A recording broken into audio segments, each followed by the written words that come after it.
Em nome do Pai, do Filho e do Espírito Santo. Amém. Deus unitrino, mistério de nossa fé, abençoai-nos com a graça do entendimento, para que tudo que iremos estudar seja favorável à nossa salvação. Por Cristo nosso Senhor. Amém. Todos os santos e santas de Deus, rogai por nós. Em nome do Pai, do Filho e do Espírito Santo. Amém.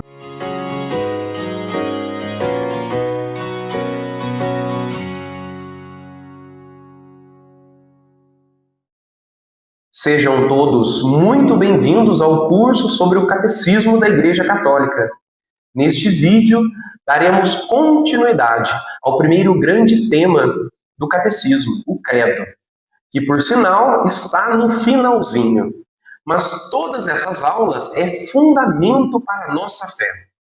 Hoje, veremos o trecho do Credo que diz: creio na ressurreição da carne.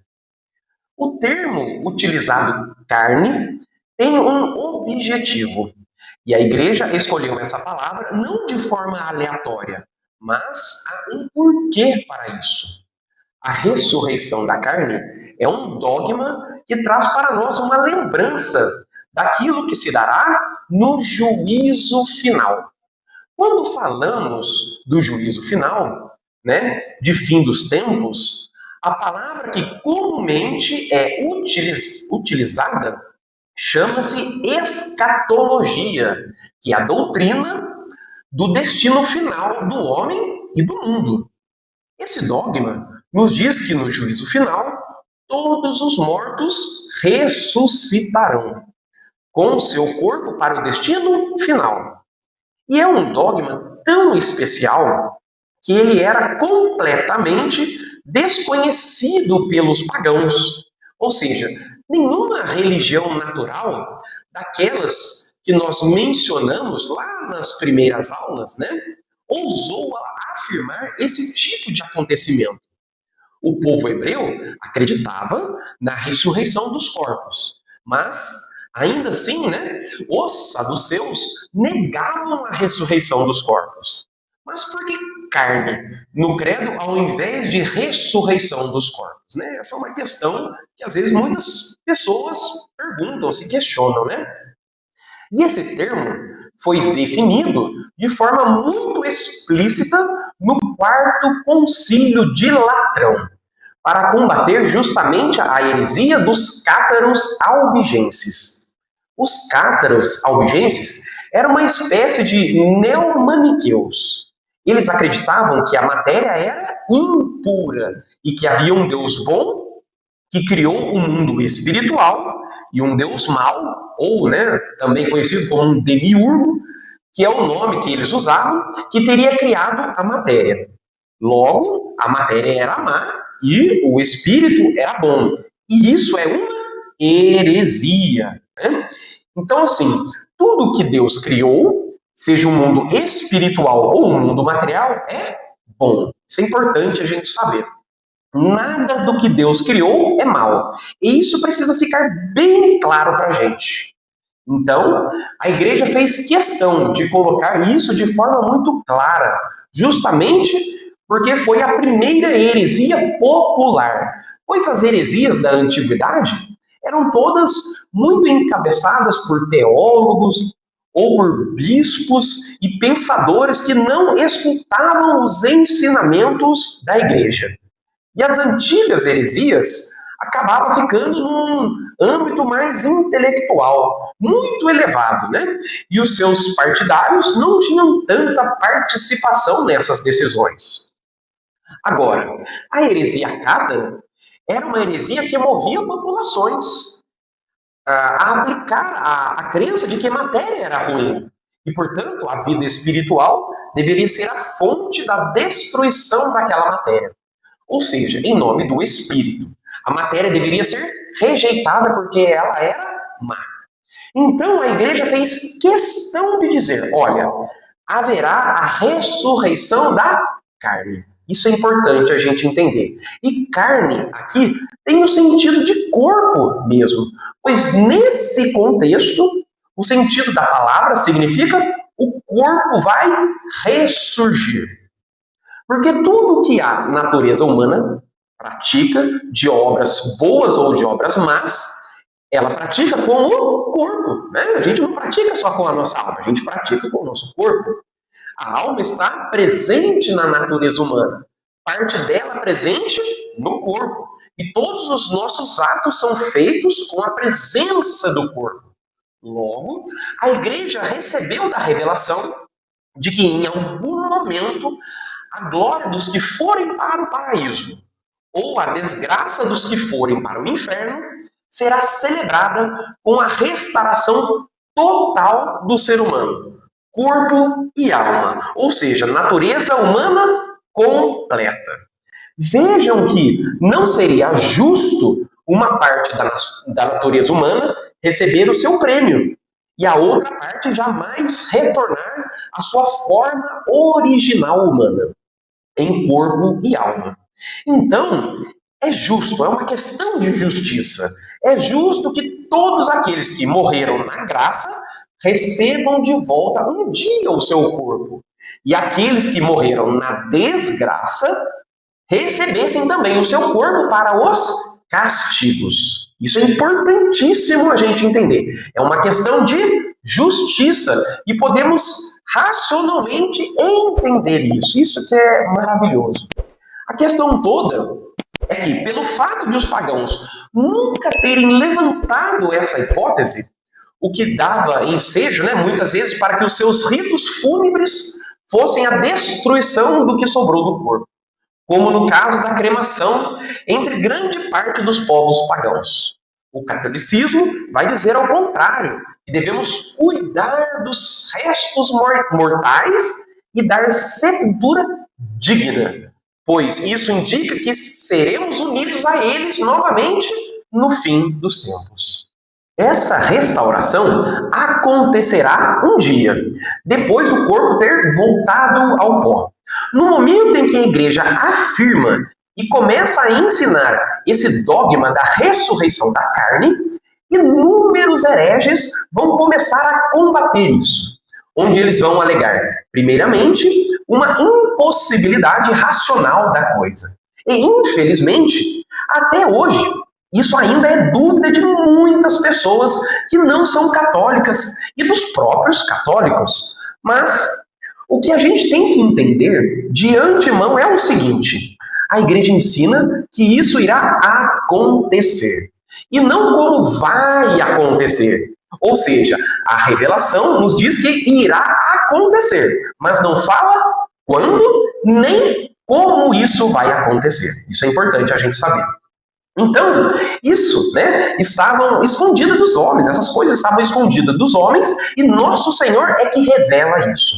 Então, eu posso dizer que a ressurreição da carne é um exemplo de que ninguém pensou nessa hipótese, mas a igreja vai defender isso desde os primeiros séculos e vai enfatizar no Quarto Concílio de Latrão. E também vai fechar esse ensinamento no Concílio de Trento.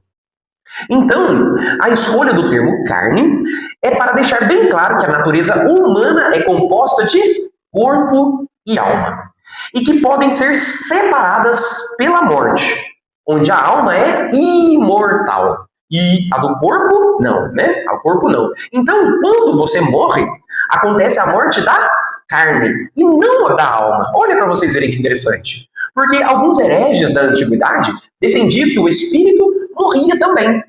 E a igreja separou muito bem isso, dizendo que a carne é mortal e o espírito não. Por isso, no credo, dizemos: creio na ressurreição da carne. Um dia, esses corpos voltarão para os seus donos, para as almas que estão no céu ou no inferno. Olha bem isso. E uma pergunta que vem à mente é: como voltarão? Como é que eles voltarão? Como é que esses corpos irão voltar? E como dissemos, a igreja não sabe quando nem como. Mas no Concílio de Trento foi especificado alguns pontos que nos dão uma direção de como será, Nos dão ali um pequeno contexto de como isso se realizará. Foi especificado que a humanidade voltará na plenitude da sua forma, O que é algo ali em torno de 30 anos de idade. E os corpos seguirão os estados da alma. Ou seja, para os que forem salvos, serão belos e sem defeitos. E para os condenados, serão horrorosos como os demônios. Isso é importante a gente saber. Então, o corpo glorioso terá as capacidades de Adão e Eva antes do pecado. Vocês lembram lá da primeira aula como que eles eram? Né? Eles não sentiam dor, nem qualquer sofrimento, e terá um brilho e esplendor espiritual que refletirá a glória da alma. Isso aqui é novo, isso aqui é importante. Ou seja, aqui vemos que serão diferentes cada pessoa. Então, na glória divina, cada pessoa será diferente, pois cada pessoa terá um brilho espiritual maior do que a outra, indicando sua santidade vivida aqui neste mundo. Olha para vocês verem que interessante. Então, lá no céu nós seremos diferentes. Né? E vejam que no céu, como já falamos em outras aulas, né, em corpo e alma estão somente nosso Senhor Jesus Cristo e Nossa Senhora. Né? Hoje, de corpo e alma, está lá somente nosso Senhor e Nossa Senhora. Mas as demais almas estão lá incompletas. Isso é importante a gente saber. Ou seja, somente uma parte da natureza humana está lá. Bom, para podermos entender esse mistério, vamos exemplificar para entendermos melhor. Uma criança que veio a falecer em qualquer uma daquelas fases iniciais da vida, e sua alma foi salva. Então, como será a restauração do corpo dela? Como é que será a restauração do corpo dessa criança?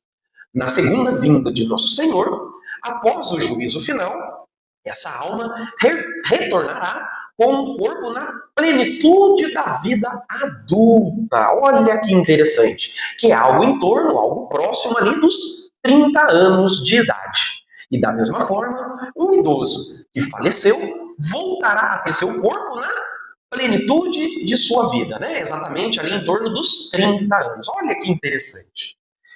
Veja, essa restauração trará por completo a perfeição da glória. Ou seja, um indivíduo que fosse deficiente de um dos braços terá seu braço restituído na ressurreição da carne. Ou se alguém fosse cego nesta vida, terá a visão restituída. Como a beleza será exaltada para a glória de Deus, até mesmo quem era gordinho ou quem era magrinho ou careca terá seu corpo restaurado para uma forma equilibrada. Olha para vocês verem que interessante. Logo, todos refletirão a glória de Deus. Todos terão esse reflexo da glória de Deus e serão belos, equilibrados, perfeitos e plenos nessa restauração. Que alegria saber disso, não é verdade? Veja então, a igreja faz questão de ensinar esse tipo de coisa para mostrar que a ressurreição não é uma brincadeira. Não é uma brincadeira a ressurreição, mas servirá para dar glória a Deus pela criação que Ele mesmo fez. Que maravilha! Então Deus não vai transportar a decadência da criação para o paraíso, né? É lógico que esse transporte tem que ser mais elevado. Isso é lógico, é evidente que isso irá acontecer, né? Pela razão nós entendemos isso. Ele tem que sublimar, ou seja, tem que ultrapassar a estrutura de organização que acontecia nos corpos aqui na Terra, né? Na vivência biológica de todos nós. Tudo no céu possuirá uma natureza elevada. E falamos nas aulas anteriores que a nossa inteligência será dilatada, pois hoje não alcançamos a compreensão de Deus, não é verdade? Pois somos limitados, mas temos somente a revelação e as graças deixadas por nosso Senhor. Então, quando formos para o paraíso, a nossa inteligência vai ser dilatada, para nós ultrapassarmos o limite da racionalidade. E se vai acontecer isso com a nossa inteligência, acontecerá com os nossos corpos também. Tudo é questão de justiça. Deus dará a todos aquilo que cada um merece. Ou seja, se eu pratiquei virtudes, se eu pratiquei penitências, jejuns, realizei boas obras, né, com o meu corpo, e aí eu ganho o prêmio eterno da salvação. E o meu corpo não, né? Não faz sentido. Tudo o que eu fiz através do corpo e da alma. E não só pela alma. Então, por que ele vai ficar separado de mim? Não vai, não é verdade? E é isso que a igreja ensina. São Tomás de Aquino vai falar, né, dizendo que a estrutura que direciona a matéria não será a mesma depois do juízo final, mas a lei do Espírito sim. Portanto, é o Espírito que vai dominar a matéria. Olha que interessante. Para se ter uma ideia mais clara, né, hoje a gente tem que dominar a nossa vontade. Ou seja, a razão tem que dominar os sentimentos, né? Agora, no céu, com a ressurreição dos corpos, é o contrário, pois teremos já pleno domínio de tudo, de todas as nossas vontades. Então, o que vai direcionar a ordem do corpo, que será, né, que unirá a alma, é a ordem espiritual. E por isso, não seremos presos às leis físicas e biológicas. E quando falamos de ultrapassar as leis, né, da matéria, é só recordarmos do corpo glorioso de nosso Senhor, onde falamos, né, lá nas aulas passadas, das características do corpo do Senhor. Assim, é preciso perceber a racionalidade natural, que tem um limite, e o conhecimento sobrenatural, que é ilimitado, pois nesse nível já estaremos em Deus, e é exatamente por isso que ultrapassaremos os limites. Então, como será a estrutura desse corpo no céu? Nós temos que lembrar que o nosso corpo é santificado nessa terra. Quando somos batizados, o corpo se torna templo do Espírito Santo. Alguns usam a expressão morada do Espírito Santo. Se o nosso corpo algum dia foi santificado, ele não pode ser natural, mas sobrenatural. Pois não faz sentido, não é verdade? E aqui estamos trazendo argumentos racionais que nos apontam para o fato de crer nessa volta do corpo. E os eleitos de Deus jamais estarão plenamente satisfeitos no céu sem o corpo. Pois a glória de Deus não se plenifica sem a natureza humana completa. Por isso que Deus fez essa revelação. Então, diante de toda essa afirmação, percebemos que Deus nos presenteará. É o presente de Deus, com dons especiais no céu. E esses dons, eles aparecem quando nós tomamos como referência o corpo glorioso de nosso Senhor, né? É a referência que nós temos, lógico, né? Guardando as devidas proporções, pois Jesus é Deus e não pecou. Mas o corpo glorioso de nosso Senhor nos dá sinais verdadeiros de como será esse corpo glorioso no céu. Então, a primeira característica, né, desse corpo glorioso é a impassibilidade, que é a vivência de um corpo com ausência de dor, que não sente frio, que não sente calor, que não sente incômodos, que não sente cansaço, que não sente nenhum tipo de aflição. Ou seja, é como se nós pudéssemos ter nosso corpo livre de todas as mazelas típicas do pecado original. Não vai ter doença, não vai ter velhice, não vai ter fome. E quando falamos de corpo, vem à nossa mente o sustento do corpo, que é a comida. Então, como será isso no céu? A fome, para a gente entender, é um sinal que o corpo nos dá, né? Que está carente de um alimento, né? O corpo está precisando de um alimento, pois precisa desse alimento para sobreviver. Essa necessidade não vai haver no céu, o que não significa que não poderá haver comida, né? Vemos isso quando o nosso Senhor se apresenta com seu corpo glorioso e pede comida para comer com o intuito de mostrar que estava vivo e ressuscitado. Agora, a segunda característica desse corpo glorioso é a claridade, que é observada em muitas passagens da Escritura. Muitas vezes por personagens que não foram para o céu naquele momento, mas que viram a Deus, que é o caso de Moisés. Quando Moisés desceu do Monte Sinai, quando ele desce do monte, né? o povo hebreu não conseguia olhar para o rosto dele, do tanto que ele brilhava, do esplendor que saía de seu rosto, porque tinha visto a Deus. Olha para vocês verem que interessante. Esse esplendor, que foi também visto em nosso Senhor pelos apóstolos, lá no Monte Tabor, é essa claridade que o corpo terá. É uma luz, né? Os corpos brilharão como as estrelas e como o sol, mas de forma diferente para cada alma e para cada glória. É como se eu dissesse assim: um santo que morreu em estado de graça, mas passou pelo purgatório, e só depois entrou no céu, vai ter uma clareza menor, né, daquele que entrou no céu diretamente, né, para a gente entender um pouquinho. Então, podemos comparar esse brilho com a pessoa que faz observações no céu, né, onde há estrelas que brilham mais e outras menos. Né? E assim será o esplendor de cada indivíduo no céu. E utilizando, né, essa analogia, temos que Nossa Senhora seria a luz, né, se observarmos o céu, né, aquele céu estrelado bonito, Nossa Senhora é a lua, a mais brilhosa do céu, né, que se destaca perante, né, os demais pontos luminosos do céu. E Nosso Senhor, né? Nosso Senhor Jesus Cristo é o sol. Essa gradatividade da glória de cada um vai ser de acordo com os méritos que nós temos aqui na Terra.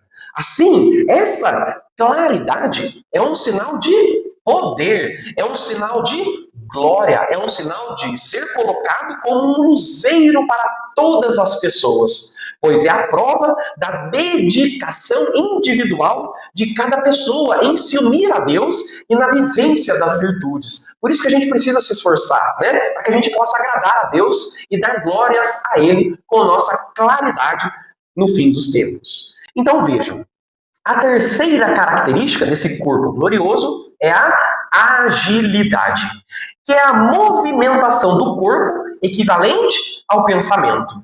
Ou seja, para exemplificar, um corpo glorioso que está no Vaticano, né, e quer ir para a Basílica de Nossa Senhora de Aparecida.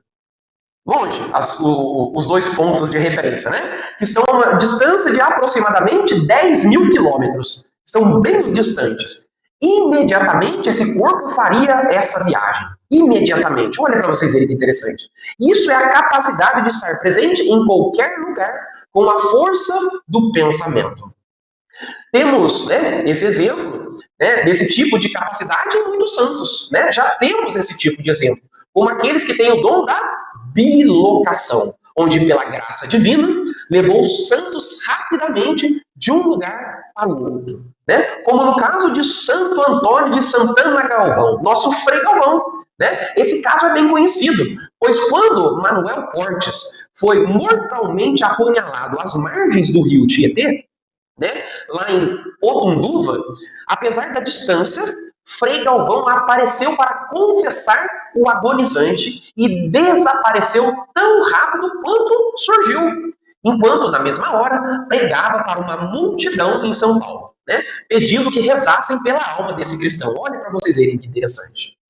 Agora, né, há um fato muito interessante também, pois os únicos que possuem corpos gloriosos no céu é Nosso Senhor e Nossa Senhora. Então, quando Nossa Senhora aparece em Fátima, por exemplo, né, sobre a azinheira, ela amassa um pouquinho de azinheira, né? Ou seja, ali tem peso de alguma coisa, né? Aquele pequeno arbusto, ele se deforma quando Nossa Senhora aparece, né? Isso é importante a gente saber. Então, ou seja, ela apareceu de corpo e alma aos 3 pastorinhos. Agora, os santos não, né? Pois ainda não têm os seus corpos, mas terão no dia do juízo final. Então, se um dia um santo aparece para alguém, ele vai aparecer na sua forma humana, né? Como ele estava aqui, para que nós pudéssemos reconhecê-lo. Mas essa aparição é somente da alma. Agora, a quarta característica do corpo glorioso é a sutileza, que é a capacidade de fazer qualquer tipo de coisa sem necessidade de esforço. Por exemplo, se a alma, né, me manda, sei lá, dar um salto, né, eu darei um salto com o meu corpo glorioso, de forma totalmente guiada pelo Espírito, pela alma. E o corpo não vai precisar se adaptar àquele movimento da alma, porque ele vai estar completamente, né, englobado naquela glória. Essa característica provê a capacidade de atravessar barreiras, e vemos isso na passagem onde os apóstolos estavam reunidos, as portas fechadas. E de repente, nosso Senhor aparece no meio deles. Né? Isso é importante a gente saber. Então, ou seja, estava tudo fechado. Nosso Senhor atravessa uma barreira. Agora, se a pena final for a condenação, o que vai acontecer? Né? Esse corpo vai ser ressuscitado e levado para esse indivíduo, para essa condenação. E ele terá os membros restaurados, para que a condenação seja total e plena também. Olha para vocês verem como isso é interessante, mas ao mesmo tempo horrível, né? Horrível a gente saber disso. Então precisamos muito bem cuidar da nossa alma. E isso é terrível, e precisa ser dito, né? E revelado para o mundo, né? A gente precisa falar aos quatro cantos do mundo, pois o inferno existe, e a condenação é o pior dos castigos. Nossa Senhora em Fátima mesmo, né? Mostrou o inferno aos 3 pastorinhos. E depois, o que aconteceu quando ela mostrou o inferno para eles, né? Eles ficaram 3 dias sem comer, da visão arrepilante que eles tiveram, né? Pois o estômago ficou tão revirado com aquelas imagens que demorou para eles se normalizarem. E depois desse fato, né, passaram a jejuar e rezar pelas almas dos pecadores para que não se perdessem. Então, essa restauração do corpo vai acontecer também para as almas que irão para o inferno, onde no céu haverá a beleza e no inferno a destruição e a feiura. Por isso que devemos desconfiar dessa nova forma cultural que está presente no mundo, como nas roupas, nos filmes, nos desenhos, né, e na música, onde tudo é meio monstruoso ou apresenta sempre seres monstruosos, né? Não iremos aqui fazer propaganda de nada, mas olhando os personagens da cultura atual, eles parecem mais belos ou mais feios? Seja sincero agora com essa pergunta, né? E isso já é para ir acostumando a sociedade com a feiura, né? E sabemos quem que está por trás desse movimento. É Satanás, já preparando as almas para o que virá para elas. Então isso é importante a gente saber. Olha para vocês verem, né? Porque há uma desarmonia nessa arte. Né? Por que será que há essa desordem na arte, né? Na cultura mundial em si? Né? Será que é uma maneira de preparar para as pessoas para um futuro próximo? Né? É importante a gente se questionar com relação a isso. Então pensemos bem o que consumimos, pois há um provérbio cristão que diz, né? Diga-me com quem andas, que eu direi quem tu és. Então, vamos consumir coisas boas, né? Que vai de encontro com o cristianismo.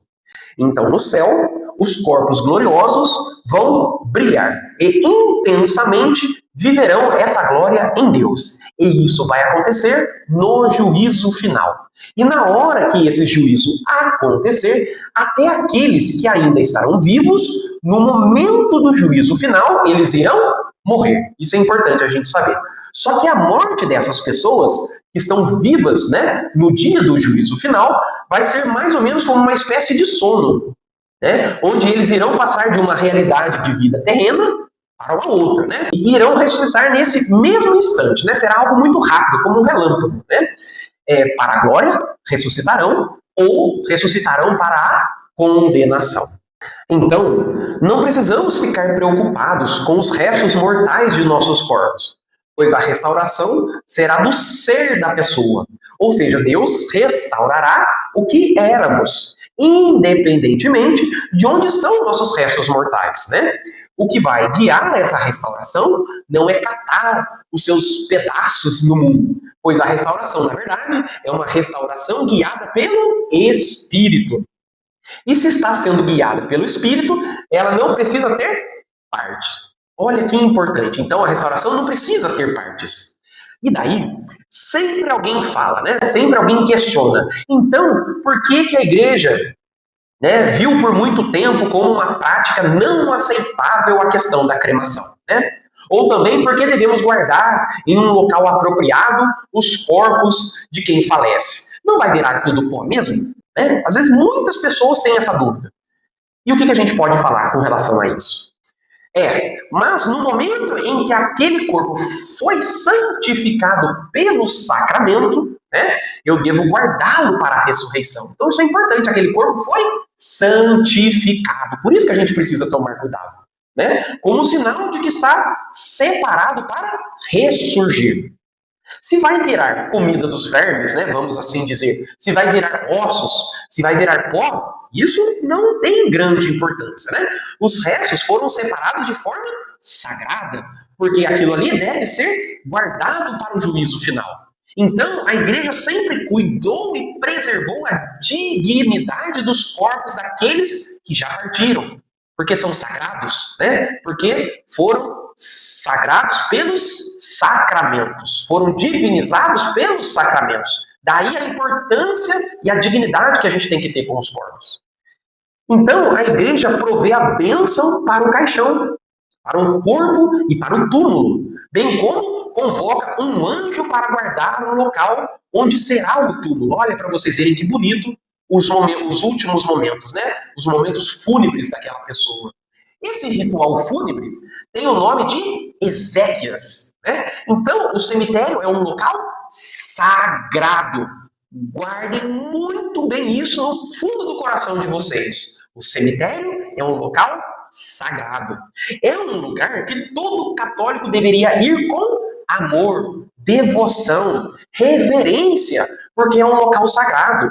E é por isso que o cemitério é local de tanto ataque, de depredação, de rituais satânicos, né? E trabalhos de origem espírita. Exatamente por isso que tanta gente quer profanar esse local, porque é um local sagrado, né? Agora a gente entende por que o cemitério, né, é tão atacado. E toda vez que falamos a palavra cemitério, logo sentimos uma necessidade de oração, uma necessidade de rezar.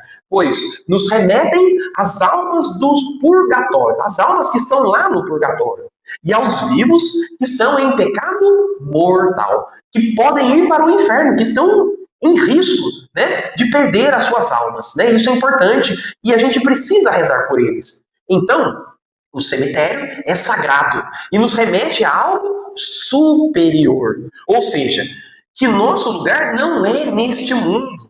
Contudo, hoje em dia, não é verdade? O mundo cada vez mais quer tirar esse olhar da humanidade para as coisas do alto. Né? O mundo quer tirar esse olhar do alto. E o que vemos atualmente são os famosos cemitérios de jardins, né? Que são belos, limpinhos, organizados, que dão a impressão de tranquilidade, mas onde estão os sinais da fé daqueles homens e mulheres que estão ali depositados? Né? É uma questão que a gente precisa pensar. Em compensação, quando vemos um cemitério, né, por exemplo, no século XIX, no século XX, percebemos o sinal da fé daquelas pessoas, né, para lembrar o que estão vivos, é preciso se rezar para aquelas almas. Né? A gente vê sinais, a gente vê cruz, a gente vê imagem de santos, então a gente vê esses sinais. Ou seja, está se perdendo esse sinal de esperança, de vida em Deus. O cemitério não é um lugar tenebroso, mas um lugar sagrado. E, infelizmente, hoje estão bem maltratados. Em muitos lugares passa a impressão de medo e de ser assaltado. E precisamos reverter essa imagem. Tem pessoas que têm medo dos mortos. E isso não pode existir na mente de um católico. É compreensível que a morte é um fato chocante para nós, pois não fomos criados para morrer, mas temos que passar por ela devido às consequências do pecado original. Contudo, não devemos temer os mortos, né? Não dá para ter medo dos mortos, mas sim precisamos rezar por eles, tanto para interceder pelas almas do purgatório, como para pedir auxílio daqueles que já estão na igreja triunfante. Então, a morte nunca vai ser natural para a gente, né? Nunca é natural a morte para o ser humano. Sempre vai ser um negócio estarrecedor, sem explicação, mas aquela pessoa não está mais aqui. É doloroso, sim, mas a nossa confiança está em Jesus Cristo. E é justamente nessa hora que a igreja vem com a sua autoridade e diz: olha, a morte está sob o domínio de nosso Senhor. Assim, precisamos ter fé e esperança neste momento. Bom, no juízo final, no dia dessa grande reunião, todos nós veremos aquelas pessoas que partiram da nossa vida. Aí alguém sempre pergunta, né? E se eu chegar no céu e não encontrar a pessoa que viveu comigo? Isso vai ser doloroso para a gente, né? Será que eu vou ficar ali entristecido no céu? Como é que vai ser isso? Não, a gente não vai ficar entristecido. Porque no céu, através da graça de Deus e com a inteligência dilatada, trará para nós, né, a compreensão de que aquilo foi feito por justiça divina. E a justiça divina nunca será olhada como algo ruim, nem diante de uma situação terrível como essa, né? Se nós hoje, aqui na nossa condição, nós soubéssemos que um parente nosso se perdeu, seria terrível, claro que seria terrível, né? É ou não é verdade? Agora, no céu, por nós estarmos já confirmados na graça, entenderemos que foi por justiça divina. E por isso, receberemos essa notícia sem sofrimento, né? Talvez haja um certo lamento pela pessoa que ignorou a Deus, né? Que ignorou a graça de Deus. Mas lamento no sentido de que aquela pessoa poderia ter feito diferente. E como não fez, a justiça foi feita de maneira justa. E isso nos rejubilará, nos alegrará, pois daremos glória a Deus, né? Tanto pela sua misericórdia, quanto pela sua justiça. Então nós nos alegraremos. E a compreensão dessas coisas, neste momento, é muito difícil, né? Pois aqui é um vale de lágrimas, não é verdade? Onde vivemos as amarguras diárias, mas seremos recompensados com a felicidade eterna. E isso é promessa de nosso Senhor para nós, se assim permanecermos nele. Então, devemos esquecer os prazeres dessa vida, pois são prazeres ilusórios, é uma ilusão os prazeres desse mundo, que não trazem a verdadeira felicidade. Pensemos bem, existem prazeres lícitos, né, que podem ser realizados, que podem ser feitos, mas eles são temporários e muito curtos. Por exemplo, quando comemos uma comida saborosa, uns 10 minutos depois de comer, já não tem mais gosto de comida nenhuma na boca, né? E acaba aquela sensação saborosa. E aí, pensamos em repetir a dose, ou seja, queremos comer de novo, e isso também não é suficiente. Isso nos mostra que a verdadeira felicidade não está neste mundo, mas no céu. Agora, podemos experimentar a verdadeira felicidade aqui na Terra, né? Já em vida? Sim, já conseguimos fazer essa experiência através dos sacramentos e da nossa intimidade de oração. Mas até isso é um oásis da felicidade, né? Dessa felicidade plena que será nos dada no céu em Deus, se assim permanecermos nele. Então, para que possamos permanecer, vamos finalizar rezando. Em nome do Pai, do Filho e do Espírito Santo. Amém.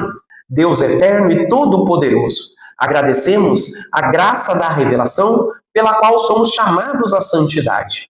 Permanecei conosco para que possamos bem imitá-lo. Por Cristo nosso Senhor. Amém. Em nome do Pai, do Filho e do Espírito Santo. Amém.